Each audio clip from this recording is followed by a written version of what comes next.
আমি জানি নানু, তুমি আমার উপর অনেক রেগে আছো, কিন্তু তুমি কি জানো আসলে কে বেশি অপরাধী? নানু, তোমার মায়ের এই অবস্থার জন্য তোমার মাই দায়ী। আমি বা তোমার খালামণি এসব বিষয়ে কোনো কিছুই অবগত নয়।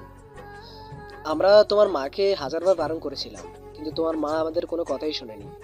তাই তো এই অকাল মৃত্যু তোমার মাকে গ্রহণ করতে হয়েছে। আর সব থেকে বড় সত্য, তোমার মায়ের হায়াতও ওই অবধি সীমাবদ্ধ ছিল। এটা ভেবো না আমার মেয়ের জন্য আমার কষ্ট হচ্ছে না। আমি কখনোই আমার কষ্ট কাউকে দেখাতে পারি না। মেয়ে হারানোর সুখ আমি সেদিন পেয়েছিলাম, যেদিন তোমার মা আমাকে সবার সামনে অপমান করে এক কাপড়ে আমার ঘর থেকে বেরিয়ে গিয়েছিল। এতে অবশ্য ওরও কোনো দোষ ছিল না। ইনু সবসময় সম্মান হারানোর ভয় পেত, আর সেটাই হলো যেটা কেউ ভয় পেত। নানু, জীবনের চাকা কোন দিকে ঘুরবে তা আমি তুমি কেউ জানি না।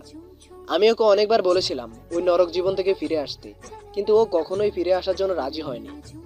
এত আরামায়েশ জীবন যাপন ছেড়ে সে ওই কষ্ট ভরা জীবনকে ইনু বেছে নিয়েছিল। যখন ওকে একটু বেশি জোর করেছিলাম তখন ও আমাদের না জানিয়ে ধরাছোঁয়ার বাইরে চলে গিয়েছিল। তাই চাইলেও আমরা পারিনি ওকে আগলে রাখতে। আমি জানি না নানু, তুমি আমার কথা বিশ্বাস করবে কিনা। আজ যে বললে তুমি সব বিশ্বাস করতে, সেই নেই। তাই আমি আর কিছু বলতে চাই না। তুমি থাকো, মন শান্ত হলে ঘরে এসো। তোমার মা হারানোর কষ্টটা কিন্তু আমার সন্তান হারানোর থেকে বেশি না। আমানুল সর্দার চলে যেতেই ধূসর গিয়ে পাশে বসলো। ভোর সব নীরবে দেখে গেল, আজ চোখের জল ফেলে গেল। ভোর খালামণি সেদিন বিকালে আমার সাথে দেখা করেছিল, যেদিন ভোর রাতে তিনি মারা যান।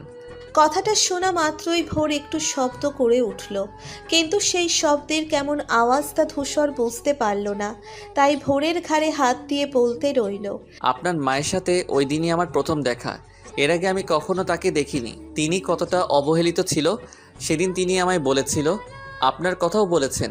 সেদিন তিনি আপনার দায়িত্ব আমার উপর সঁপে দিয়ে গিয়েছিলেন, আর দিয়েছিলেন একটা ডায়েরি। বলেছিলেন আপনি যেদিন সত্যের মুখোমুখি হবেন সেদিন ওটা দিতে। সেদিন আমার কার জন্য কষ্ট পাওয়া উচিত ছিল আমি জানি না ভোর, কিন্তু এতটুকু বলতে পারি আমার মা বা নানা এসবের জন্য অপরাধী নয়। প্লিজ আপনি তাদের ভুল বুঝবেন না। আপনি আপন মানুষের থেকে কষ্ট পান, আমি এটা চাই না। আপনার ওই চোখে আজকের পর থেকে কোনো মেঘের ভেলা দেখতে চাই না। আপনার মুখে পড়বে না কোনো বিষাদের ছায়া, ঠোঁটে থাকবে না মিথ্যা হাসি। এখন থেকে যা পাবেন, যতটুকু পাবেন তা আগলে রাখবেন। এটা ধরুন, আজকে জীবন থেকে সব অতীতের কষ্ট ধুয়ে মুছে সাফ করুন। ডায়েরিটা ভোরের হাতে গুছিয়ে দিল ধূসর। এক মনে ডায়েরির দিকে চেয়ে রইল ভোর। কি আছে এই ডায়েরিতে? কি অপেক্ষা করছে এর মাঝে ভোরের জন্য? কোন সত্যির মুখোমুখি হতে চলেছে ভোর? বাবা মায়ের আদরের ছোট মেয়ে আমি। নাম ইনু। বড় বোন আনু। বড় বোন যতটা শান্তশিষ্ট, আমি ততটাই চঞ্চল। আর এই জন্যই বাবার খুব আদরের। মায়ের কম আদরেরই নই। মায়ের কম আদরের নই, কিন্তু একটু ফাজিল টাইপের। তাই তিনি সবসময় বকাঝকা করতেন। 7 বিঘা জমিতে নিজেদের ফল গাছ থাকা সত্ত্বেও অন্যের গাছের ফল চুরি করা আমার স্বভাব। দিনে কম হলেও 6-7 জন নালিশ নিয়ে আসতো বাড়িতে। মা তাদের বুঝিয়ে সুজিয়ে বাগানের ফল দিয়ে বিদায় করতেন। সন্ধ্যায় বাবা এলে তাকে নালিশ করতেন আর আমায় বকতেন। কখনো কখনো রাতের ভাত বন্ধ করে দিতেন। আর বাবা একে তো আমায় কিছু বলতো না, তার ওপর রাতের আধারে মায়ের থেকে লুকিয়ে খাবার নিয়ে আসতেন, যেটা আমরা 2 বোন ভাগাভাগি করে খেতাম। অন্যায় আমি করলেও শাস্তি মা 2 বোনকেই দিতেন, কারণ মায়ের অভিযোগ ছিল আপু বড়, সে কেন আমাকে সামলে রাখতে পারে না। তাই মা দুজনকেই শাস্তি দিতেন। আমি ছোট থেকে চঞ্চল হলেও নিজের সম্মানকে অনেক ভালোবাসতাম।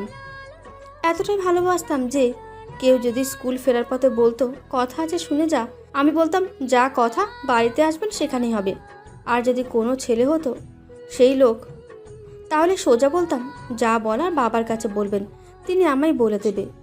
এই জন্যই কম মানুষের কম কথা শুনিনি। বাবা গ্রামের সুনামধন্য মানুষ থাকায় কেউ তেমন কিছু বলার সাহস পেত না সামনে। যা বলতো আমার পেছনে বলতেন। স্কুল শেষ করে কলেজে উঠতেই বড় আপুর বিয়ে হয়ে গেল। স্বামী নিয়ে সে পাড়ি জমালো বিদেশে।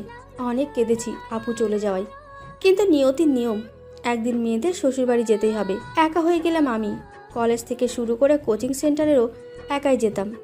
একদিন কলেজ থেকে ফেরার পর দেখলাম আমাদের বাড়িতে অনেক মেহমান, কিন্তু কাউকেই আমি চিনি না। পর্দার ফাঁক থেকে কিছু অচেনা মানুষের মুখ আর টুকটাক কথা ছাড়া কিছুই শুনতে বা দেখতে পেলাম না। তখন একজন আমার বাবার বয়সী লোককে বলতে শুনলাম তার 2 ছেলে সফিহুল মোর্শেদ শমিউল মোর্শেদ তার সাথে বেড়াতে এসেছে। ছোট ছেলে শমিউল মোর্শেদকে বিয়ে দেবেন ভালো মেয়ে পেলেই। বড় ছেলেকে বিয়ে দিয়েছে, বছর হয়েছে, এখন ছোট ছেলেকে বিয়ে দিতে চায়। বাবা তার কথার ইঙ্গিত বুঝতে পেরে বললেন, আমার মেয়েকে এত তাড়াতাড়ি বিয়ে দেবো না। বড় মেয়েকে বিয়ে দিয়েছি, সে এখন দেশের বাইরে থাকে। ছোট মেয়েকে এত তাড়াতাড়ি বিয়ে দিয়ে বাড়িটা ফাঁকা করতে চাই না। লোকটা বাবার কথা শুনে আর কিছু বললেন না। তারপর তারা চা নাস্তা খেয়ে চলে গেলেন। আমি বাবাকে জড়িয়ে ধরে সেদিন খুব হেসেছিলাম বাবার সিদ্ধান্ত শুনে। পরদিন বাবা কিছু কাজের জন্য হাটে যান। বাগানে কিছু সমস্যার জন্য একজন লোক আমায় ডেকে নিয়ে যায়। নিজেদের বাগান, সেখানে গেলে কখনো আমার ক্ষতি হতে পারে এটা আমি কল্পনাও করতে পারিনি। কিন্তু সেই কল্পনা না করা ঘটনা আমার সাথে ঘটল। বাড়ি ফিরতে সন্ধ্যা হয়ে যায়। গ্রামের বাড়ি সন্ধ্যা নামার আগেই অন্ধকার হয়ে যায়। একে তো ঘন বাগান, তার উপর সন্ধ্যার আগে, তাই একটু বেশি অন্ধকার। বাগান থেকে বেরিয়ে আসতেই কেউ আমার মুখ বেঁধে আড়ালে নিয়ে যায়। চিৎকার করার আগেই লোকটা আমার মুখ এবং হাত বেঁধে ফেলে। মানুষটা যে একজন পুরুষ তা তার শক্তি দেখে বুঝে গিয়েছিলাম। অনেক চেষ্টা করেও আমি তার শক্তির কাছে পেরে উঠিনি। অবশেষে আমার নিস্তেজ শরীর সব ভর ছেড়ে দিল। একটি অন্ধকার রুমে আমি পুরো 1 ঘন্টা আটকে ছিলাম। চারিদিকে দু একটা অচেনা পাখির ডাক ছাড়া কিছুই শোনা যায়নি। ভয়ে আমি নিঃশ্বাস নিতে পারছিলাম না, আমার দম আটকে আসছিল। লোকটা আমার চোখ বাঁধে সব কিছুই বেঁধে দিয়েছিল। হঠাৎ কারো কণ্ঠ শুনে আমি থমকে গেলাম। খুব গভীরভাবে পর্যবেক্ষণ করলাম এই কণ্ঠের লোককে আমি চিনি কি না, কিন্তু না, লোকটাকে আমি চিনি না। হঠাৎ অন্য একজন বলে উঠল, আরে শমিউল ভাই, আপনি এখানে কেন? কোনো সমস্যা? কিন্তু নামটা শুনে আমার ফাঁকা মস্তিষ্ক জানান দিল যে তার ছেলের জন্য বাবার কাছে বিয়ের প্রস্তাব দিয়েছিলেন। তার ছোট ছেলের নাম ছিল শমিউল। তাহলে কি তিনি আমায় ধরে নিয়ে এসেছেন? কিন্তু কেন? তার কোনো উত্তর পেলাম না। হঠাৎ করে দরজা খোলার আওয়াজে আমার সন্ধি ফিরে এলো। সামনে দাঁড়িয়ে থাকা লোকটার কালো অবয়ব ছাড়া আমি আর কিছুই দেখতে পাইনি। লোকটা কোনো কথা বলল না। পাশে রাখা হয়তো কোনো চেয়ার ছিল, যাতে তিনি খুব আয়েশ করে বসলেন। আমি সব কিছুই ঝাপসা চোখে দেখেই বোঝার চেষ্টা করছিলাম। তিনি খুব আরাম করে বসে থেকে হঠাৎ বলে উঠলেন, আমার বাবা আমার জন্য আমার বাবার কাছে বিয়ের প্রস্তাব নিয়ে গিয়েছিল, কিন্তু আপনার বাবা খুব সুন্দর করে তা ফিরিয়ে দিয়েছে। কিন্তু আমার যা লাগবে আমি তা আদায় করে নিই। আপনাকে আমার ভালো লেগেছে, তাই আমার আপনাকে চাই। এই জন্যই আমার এত আয়োজন। চিন্তা করবেন না, আজ রাতে যা হবে তা আমি কাউকে বলবো না। শুধু কাল সকালে গিয়ে আপনি আপনার বাবাকে বলবেন আপনি আমায় বিয়ে করতে চান, ব্যাস, আর কিছুই চাই না। আর আমি শুনেছি আপনি নাকি আপনার সম্মানকে অনেক ভালোবাসেন। বলে আজ রাতে যে অসম্মানটা আপনার হবে, তাতে হয় আপনার ইচ্ছে হবে মরে যেতে, না হয় আমায় বিয়ে করতে।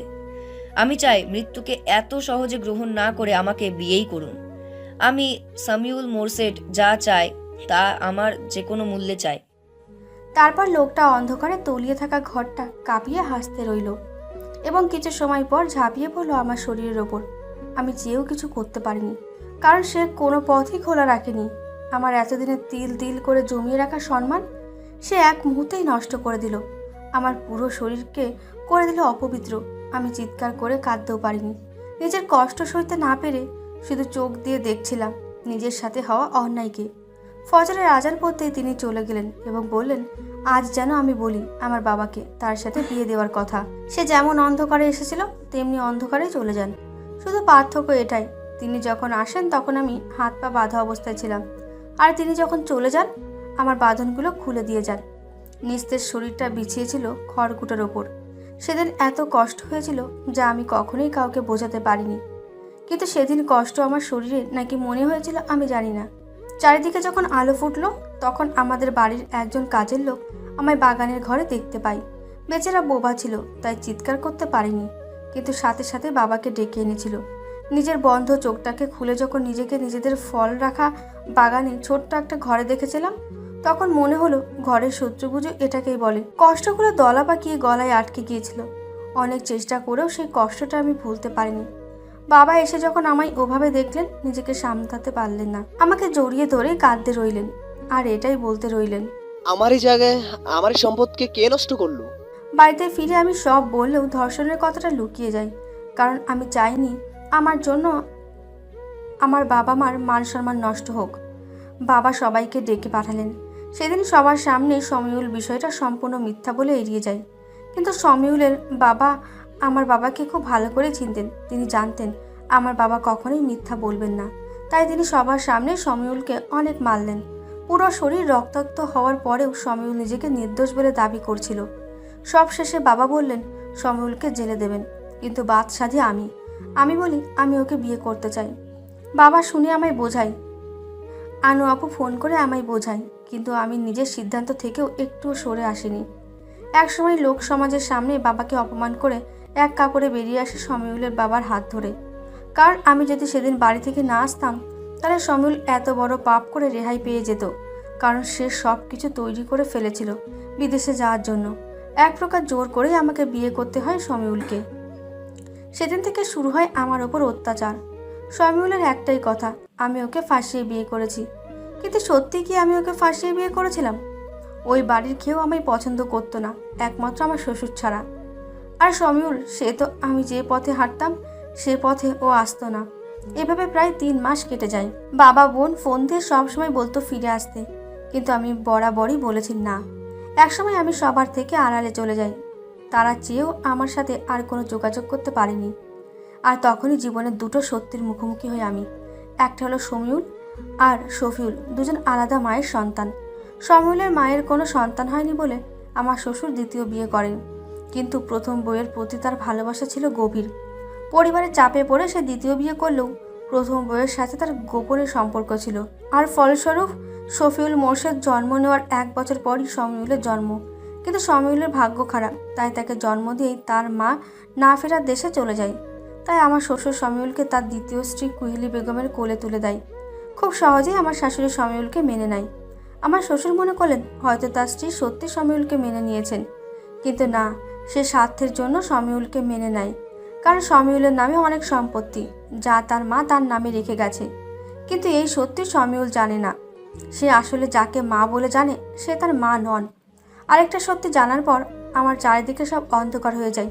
আর সেটা হলো আমাকে সেদিন শমিউল নয় শফিউল ধর্ষণ করেছিল, আর তার কারণ ছিল সম্পত্তি। শফিউল আর তার মা কুহেলি ভেবেছিল শমিউলের নামে এত বড় অভিযোগ উঠলে আমার শ্বশুর তাকে সম্পত্তি থেকে বাদ করবেন। কিন্তু বিষয়টা যে এইভাবে ঘুরে যাবে তারা তা বুঝতে পারেনি।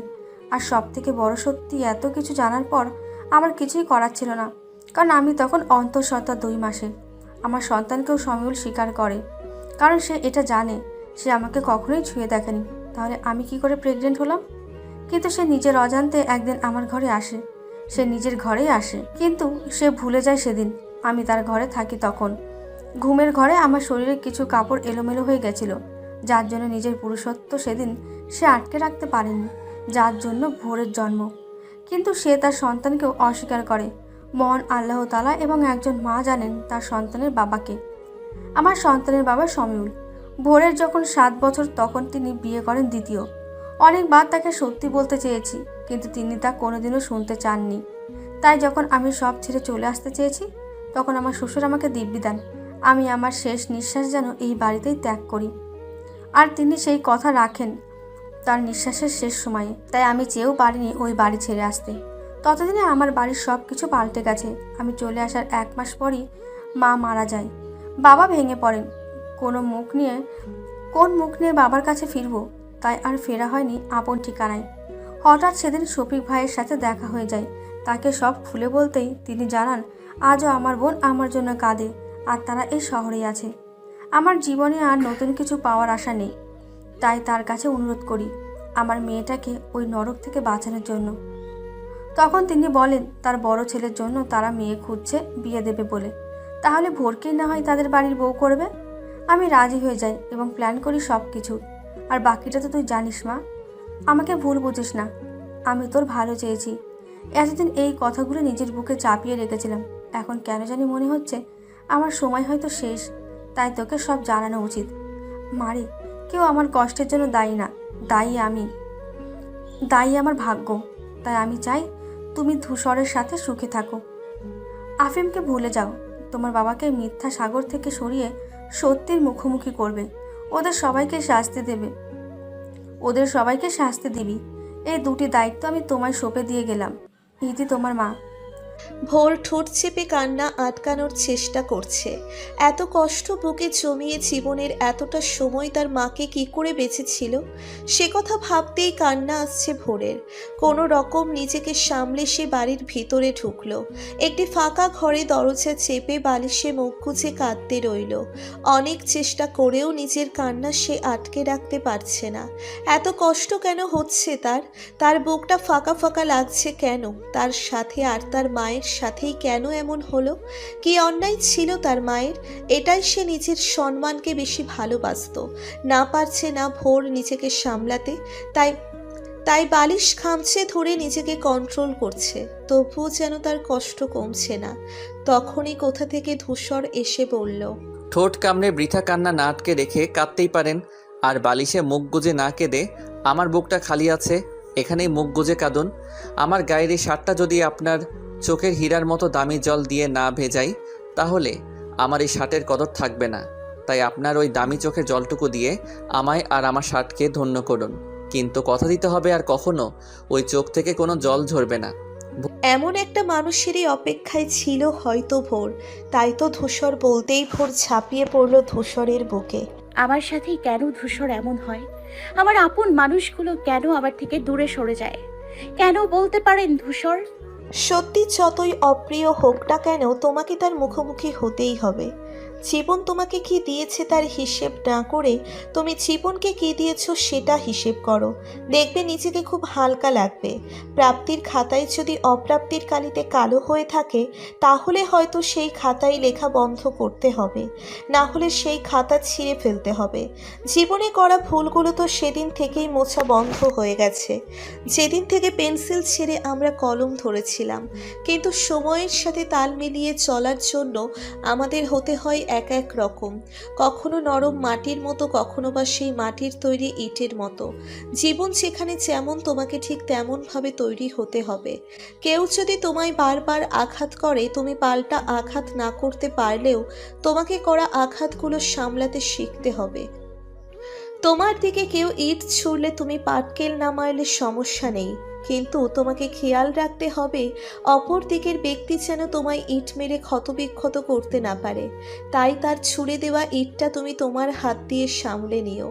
রমণী, তোমার কত রূপ, কত সইতে পারো। ইচ্ছে হলেই জড়িয়ে ধরেই ছুঁড়ে দিতে পারো। অল্প আঘাতেই যে ভেঙে পড়ে সে কাঁদলে খারাপ লাগে না, কিন্তু কঠিন মনের মানুষটা যখন ভেঙে গুড়িয়ে মাটিতে হামাগুড়ি খায় তখন সবার খারাপ লাগে। এই মুহূর্তে ধূসরের এমনটাই লাগছে। তার বুকে এখনো ভোর নীরবে কেঁদে যাচ্ছে। কত মিনিট কিংবা ঘন্টা কেটেছে তা ধূসর জানে না। সে শুধু জানে ভোর এখনো নিজেকে সামলে নিতে পারছে না। কান্নার গতি কমে গেলেও তার চোখের জল পড়া একটুও কমেনি। গড়িয়ে চোখের জল ধূসরের শার্ট ভেদ করে বুকের ভেতরের পশমগুলো ভিজিয়ে দিয়েছে। বারবার শিহরিত হয়ে উঠছে শরীর। রমণীর কান্নায় এতটা আবেগ মিশে থাকে ধূসর কখনোই জানতো না। বুকটাই লুকিয়ে থাকা এই মুখটা কতটা প্রিয় সেটা ধূসরের হৃদয় জানে। সেই প্রিয় মানুষের হৃদয়টা আজ কষ্টে আছে। ভেতর থেকে তারও যে কষ্ট হচ্ছে, কিন্তু তবুও তাকে শক্ত থাকতে হবে। তাই তো ধীরে ধীরে ভোরকে ডাকতে রইল। ওর আপনি নিজেকে সামলান, এভাবে ভেঙে পড়লে চলবে বলুন? আপনি যদি এভাবে নিজেকে গুটিয়ে নেন তাহলে কি করে হবে? আপনার উপর অনেক দায়িত্ব। আপনাকে যে শক্ত হতে হবে, আপনার বাবার সামনে আপনাকে দাঁড়াতে হবে, তাকে যে একমাত্র আপনি সত্যির মুখোমুখি দাঁড় করাতে পারেন। খালামণির শেষ ইচ্ছে আপনাকে পুরনো পৃথিবী ছেড়েছে, তাকে সেই যন্ত্রণা থেকে মুক্তি দিতে হবে। আপনি ছাড়া এই কাজ আর কেউ করতে পারবে না। ওই বাড়ির সবাইকে শাস্তি দিতে হবে আপনায়। নিজেকে তৈরি করুন যেন তারা আপনাকে আর কখনো আঘাত করতে না পারে। ভোর, শুনতে পাচ্ছেন? ভোর, কিছু বলুন, এভাবে চুপ করে থাকবেন না। ভোর, কিছু তো বলুন। না, ভোর কথা বলল না। সে সেভাবেই পড়ে রইল ধূসরের বুকে। ধূসর ভোরের মাথা তুলতেই আঁতকে উঠল, কারণ ভোরের নাক থেকে গলগলিয়ে রক্ত ঝরছে। ধূসরের সাদা শার্ট কয়েক মুহূর্তে রক্তে রঙিন হয়ে উঠেছে। ধূসর ভোর বলেই চিৎকার দিল, কিন্তু ভোর সে তো নিস্তেজ হয়ে পড়ে রয়েছে ধূসরের হাতের উপর। যদি তুমি প্রেম বিরহে মরো তাহলে তুমি নিজের হাতেই বিষ খেয়ে জীবন ধন্য করো। কথাটা বলেই খুব বাজেভাবে চেয়ে রইল আফিম ইলমার দিকে। ইলমা সেই নজরের মানে বুঝতে পেরে থুতু ছিটিয়ে দিল আফিমের মুখে। আফিম তা হাত দিয়ে মুছে হেসে বলল,